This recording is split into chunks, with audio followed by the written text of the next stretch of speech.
My favorite punk band, the Dropkick Murphys, been making headlines across the country as they are touring, and they are not afraid to call out MAGA when they see that occasional MAGA hat that's still in their crowd. Look, the Dropkick Murphys has been making music for working class fans now for about 3 decades, and I think they're seeing firsthand, though, what Donald Trump and what MAGA has been doing to some of these people. I want to share with you this video that we exclusively broke at the MeidasTouch Network. This happened on stage in the past day or so in front of 6,000 Bostonians at the Dropkick Murphys concert. Watch this. Chinese fucking red that they all wear, and I think it's dye in their brains. You got the black on black Elon Musk true Nazi edition. And then, my man here, he's getting ready for summer with a nice fucking light white one, all right? No, bro, listen, I admire your dedication, but I will ask everyone, if you're in a room full of people and you want to know who's in a cult, how do you know who's in a cult? They've been holding up a fucking hat the whole night to represent a president. This is America, there's no kings here!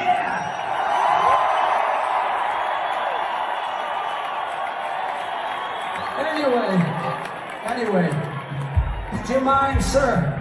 We're gonna play a song about our grandparents and people who like fought Nazis in the war and shit, you know. So if you could just shut the fuck up for 5 minutes.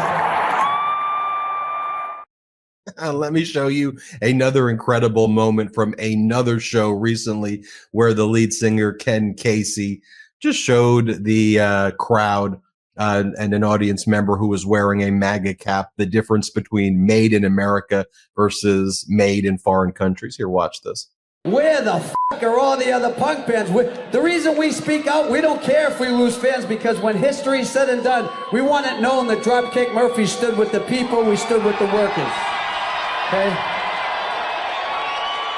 And it's all a fucking scam, guys, okay? I want to propose, in the name of decency and fairness, sir, I'd like to propose a friendly wager. You can't lose this wager. Would you, in the name of dialogue and discourse, and I appreciate you being here, would you agree to a friendly wager? He says sure. That's a good sport. Well, first of all, do you support American workers? Of course you do. Of course you do. Okay. So, and you support American businesses, obviously. Okay. So, I don't know if you guys are aware, because we don't go around fucking bragging about it, but Dropkick Murphys always sells proudly made in America merchandise only. And here's the bet I'd like to make. If you lose the bet, we switch shirts, okay? If you win the bet, I give you $100 and the shirts, right? That's why I said you can't lose, right? All right, Matt, can we get a little drum roll, please? This is fucking high drama here. American made, sir, could you both turn backwards? Don't worry, no one's gonna. He just needs to check your tags on your shirt and your hat. Just need to see where they're made. No, the MAGA shirt, let's see where that's made.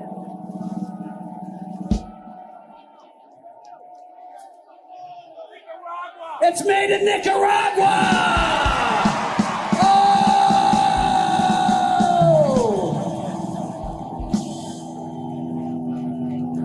So, no, he is a good sport. He's taking the shirt off. We're taking crime off the streets. God bless your fucking heart. That's a good sport. You get one proudly made in America Dropkick Murphys shirt. A proudly made in America Dropkick Murphys shirt. Let's bring in the lead singer of Dropkick Murphys, Ken Casey. Ken, how you doing? Tell us about your tour. We're big fans of Dropkick Murphys here at the MeidasTouch Network. Tell us about the tour, what you're seeing with your audience, and your ability just to call out MAGA for what it is. Yeah, so, obviously being around as long as we have, and since our very first album, and when we started in 96, we've always kind of been this, pro-working class, pro-union band, and a lot of our politics have been about our experiences in the workforce before we started the band, and family history and unions and union politics and union organizing. So it's always been near and dear to our heart, and our fan base was lockstep with us, and we had a lot of military support, first responders, rank and file union people.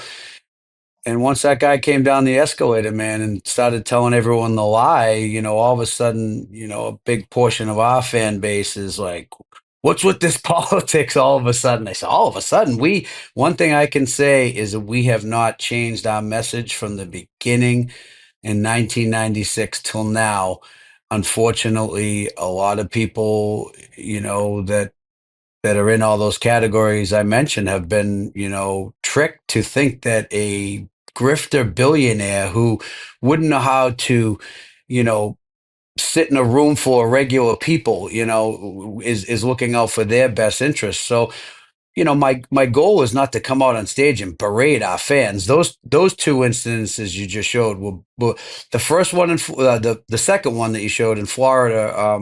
When I did the wager with the guy, he was actually a very good sport, and he lost the bet and he took off his shirt and it was good. And after the show, and I was talking to fans down front, he was there, and I said, "Hey, thanks for being a good sport." And he said, "I've been coming to see you for 20 years and I don't let politics, and I consider you family, and I don't let politics come between family." And I was like, man, that gave me a lot of hope, that we can come back together, because ultimately, if it's just that by an uprising or whatever it is, we, gain, power back, or it's a general strike, whatever it might be, we're still going to be a divided country, so I'd love to have the hope that someday politics might be boring again and we can all be friends again. The other guy, the first clip you showed with the hat, he was coming in more of a, he had held the hat up all night, putting it in people's faces, and he was looking for the attention. So like, I'm not really looking to, stop, but I'm looking to play music, and I oftentimes will comment before a song, something about our beliefs, but I'm really not looking to stop the show and turn it into a political rally. But, I do have to call out the hypocrisy when I see it, especially if it's being put in my face at a show, Yeah, look, in this particular moment, too, we're seeing with Project 2025 and Trump's other agenda how, these billionaires are gutting our government. We're seeing veterans being fired.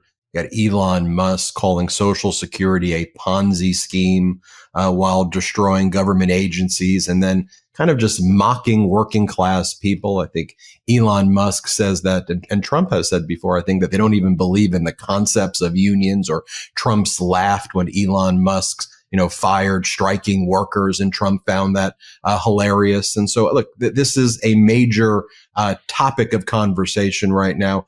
Are you seeing, though, at your shows a different reaction now than maybe you saw even a year ago or 2 years ago? Right now, specifically with all of the things that Doge and Musk are doing? Yeah, well, people will say to us, like, yeah, we know this is your politics, but why you like, they want the right that follows us wants to be able to just kind of know our politics, but not have to be faced with it, And they said, why? Well, why all of a sudden so much? I said, well, we always have. If it's more now, it's because we're in a crisis. And if we don't speak up now, we're going to lose the opportunity to speak up.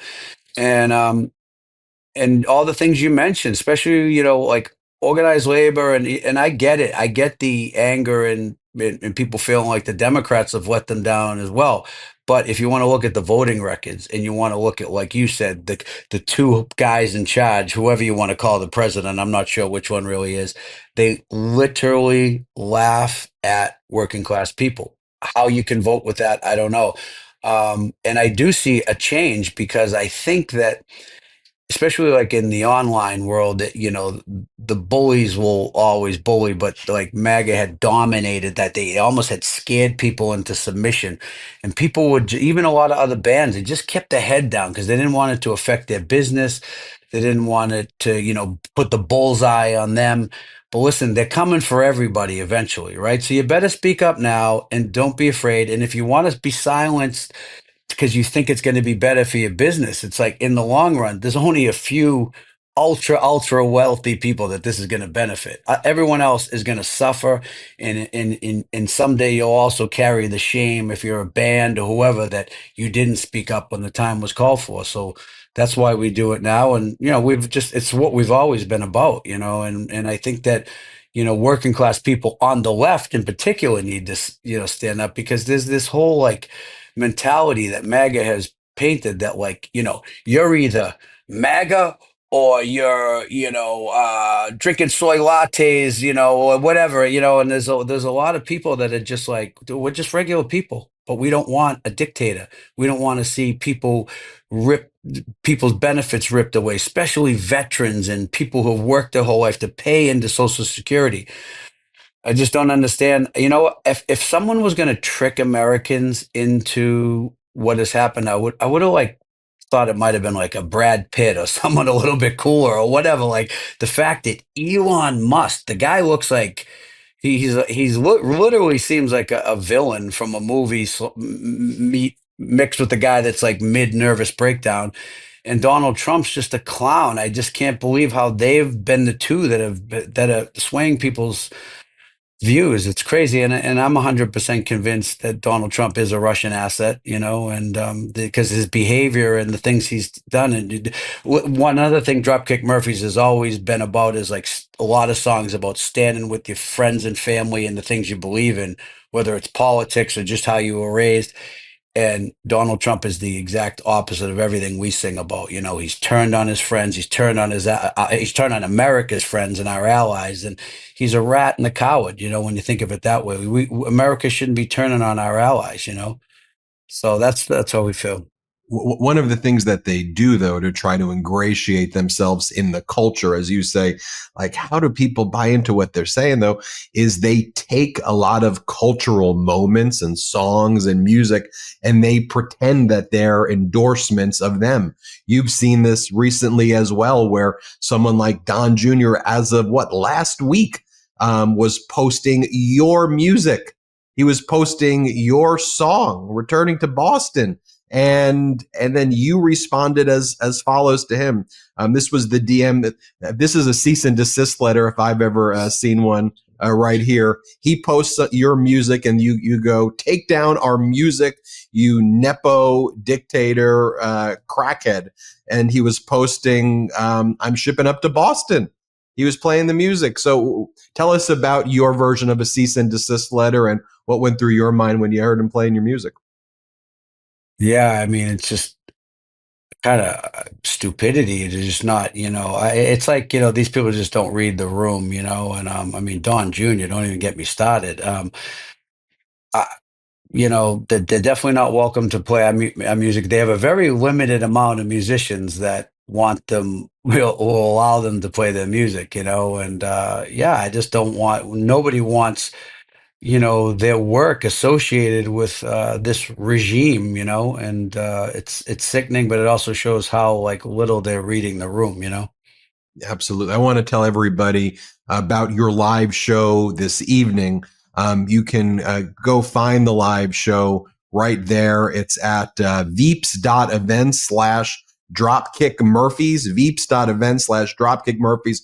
Starts 9 p.m. Eastern time, 6 p.m. Pacific. So tonight, the MeidasTouch podcast goes live at 5 Eastern, or rather 5 Pacific, 8 Eastern. And so right after the MeidasTouch podcast ends, you can go and tune right into the Dropkick Murphys concert. We didn't plan it that way, but as soon as our show ends, go and watch it.